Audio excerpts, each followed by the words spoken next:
Tales of the Teenage Mutant Ninja Turtles, issue number 1 from Mirage Comics. So this came out May 1987, and as I said, it's issue number 1 of the Tales of series. So for anyone who's wondering how I'm doing the order of volume 1 of the Mirage Ninja Turtle series, I'm going by publication date. So that's why some of the micro series was kind of mixed in with the main series, and that's why some of the Tales series is going to be mixed in with the main series. It's because I'm going by the date that the comic came out. I will be covering the main series, obviously. I already covered the micro series. All the micro series are already done. And I'm going to be doing the Tales of the Teenage Mutant Ninja Turtle series as well when it comes in order for them to get reviewed. I won't be doing any of the like short stories or like minor, series from volume 1. I'm just going to be doing the main micro and the Tales of series. So with that out of the way, let's actually get right into this. So this takes place after the previous issue number 10. Or at least that's what it seems like, because in issue number 10, it ended with the Turtles fleeing Manhattan and going to Massachusetts. And that's where we actually start off.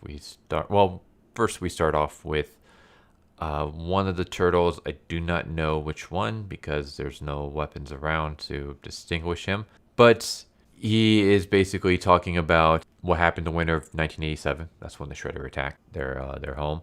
And then how they left, moved north, and took refuge in a decrepit farm, which is owned by Casey Jones. And that's where we start off. So we start off with the Turtles in this messed up, decrepit farmhouse. And they're trying to get, all the furniture and stuff set up. Man, April's kind of like everything here needs to be like cleaned and checked. Like everything is just messed up. We gotta fix like everything pretty much. And Casey Jones, meanwhile, was giving a tour of the place to Raphael, who seems to be kind of bored of everything. And eventually he comes into the kitchen, and April's like, look at this. Like this is a mess. How are we gonna be living here? And Casey Jones just kind of laughs it off. He's like, we just gotta spruce it up a bit. It's not gonna be too bad. And then we cut to Sid, and Sid is Casey Jones's cousin. And Sid basically realizes that Casey Jones has moved back into the farmhouse, and he's like, round up all the men. We gotta deal with my psycho cousin. He rounds up all the men and basically says, we're gonna go confront Casey Jones. We're going to see what the hell, he's doing and stuff. And Sid is basically saying, like, we're going to scare him. We're going to scare my cousin. He pulls out a gun. They walk into the house. Casey answers. They grab him. They rush inside, and they basically hold Casey at gunpoint. And that's when Sid shows up, and he is demanding money from Casey Jones. Basically, he tells them, like, we know our grandfather had a lot of money. Basically, their grandfather did a train job loot. He did a heist, and he received a bunch of money that he stole, and he buried it somewhere, but he has no idea where. And since Casey was very close with the grandfather, he thinks Casey knows the location, that the grandfather gave it to him on his deathbed. So he questions him, and Casey's like, I have no idea what you're talking about. And of course, his cousin pulls his gun out and says, if you don't tell me, I'm going to shoot you, and I'm going to shoot your old lady. So where is the money?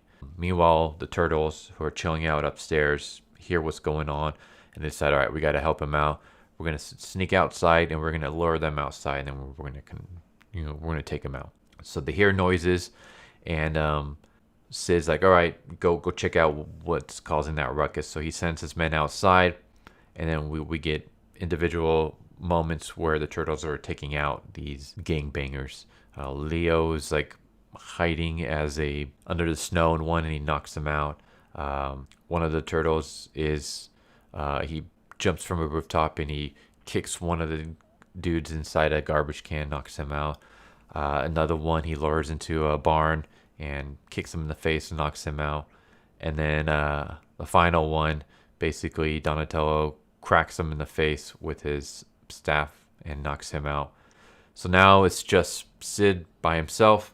They honk the horn again, which gets Sid's attention, and that's when Casey Jones beats him up, steals his gun, gives it to April, and is basically about to beat Sid to death when April tells him to stop, and just keeps saying like, I know there's money there. There's 250,000 buried somewhere. His last words were X marked the spot. X marks the spot, and that's when Casey's like, X marks the spot. I think I know where the location is.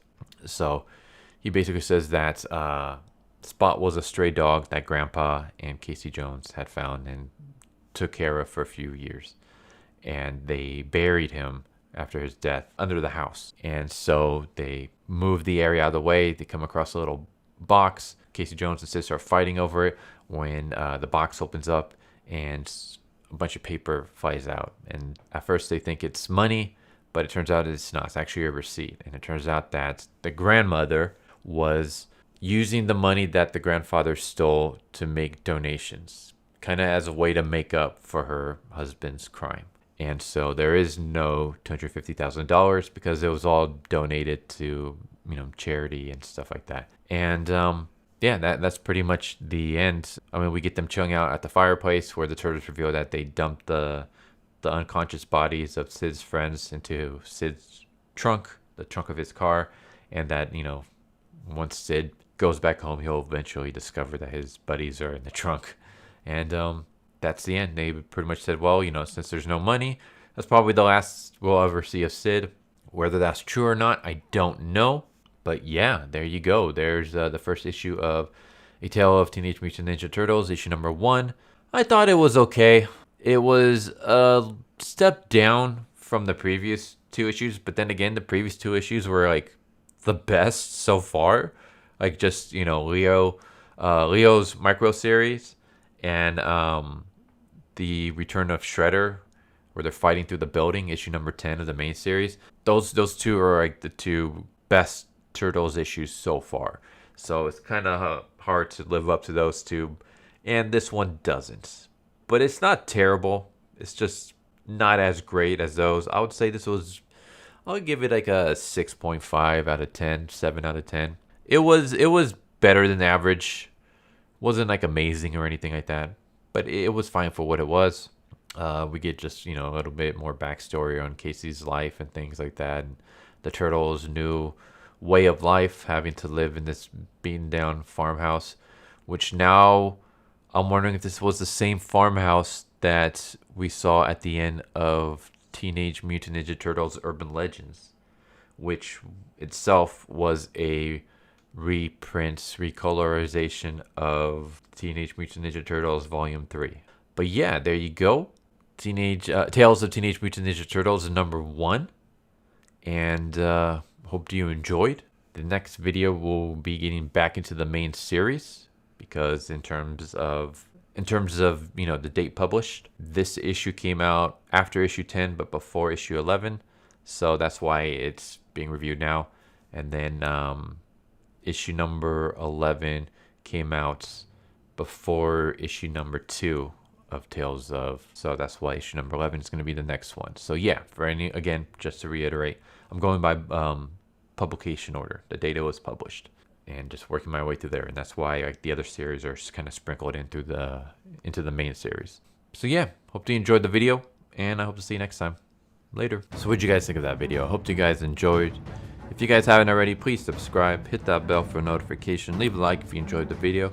And if you didn't enjoy the video, thank you for watching it this far, and I hope the next video is more to your liking. Feel free to check out the playlist that you guys see, and I hope to see you guys next time. Later.